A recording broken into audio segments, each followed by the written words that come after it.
Pemirsa, menyikapi dampak perkembangan COVID-19 pada bidang ekonomi, LPD sudah mengeluarkan beberapa langkah-langkah strategis untuk menghadapi ekonomi masyarakat yang semakin terpuruk. Salah satu langkah dengan memberi keringanan bunga kredit, dan hal itu disampaikan Kepala LPD Desa Adat Kuta, Wayan Gede Buddha Arta. Berikut petikan wawancaranya.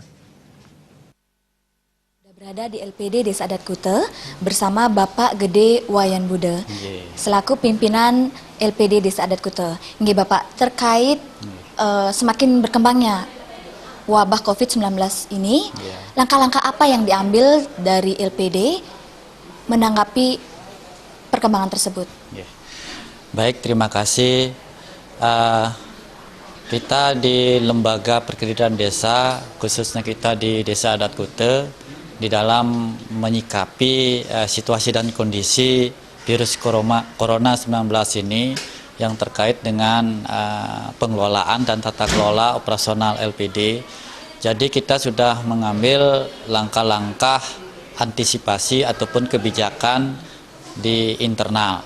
Karena di dalam proses mengambil keputusan ataupun mengambil kebijakan, itu seluruh LPD dikembalikan ke masing-masing desa adat, Nah, hanya saja kami di LPD Kuta menerapkan kebijakan-kebijakan diantaranya yang pertama itu adalah melakukan penurunan suku bunga. Jadi yang kedua, kami pun memberikan kelonggaran kepada kerama kita untuk membayar bunganya saja.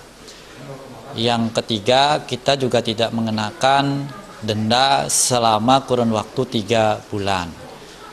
Dan bunga pun yang kita turunkan juga berlangsung selama 3 bulan dari 1 April sampai akhir Juni.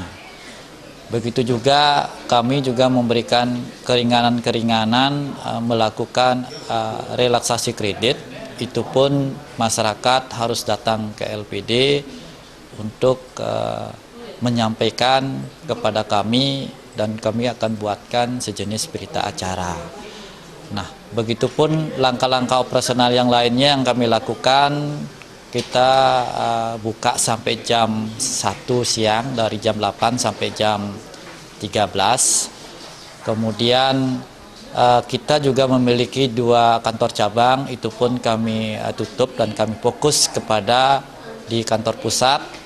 Begitu karena kondisi tenaga ataupun karyawan khususnya di bidang kolektor dan bagian kredit yang mengikuti imbauan daripada pemerintah untuk tidak ke lapangan. Nah, kami sementara ini membagi tugas yang tadinya karyawan kami 70 orang bekerja, sekarang hanya 25 orang. Jadi kita bergiliran bekerja untuk menghindari atau pencegahan kita di internal. Baik, terima kasih Bapak. Pemirsa, demikian laporan kami. Sampai jumpa di berita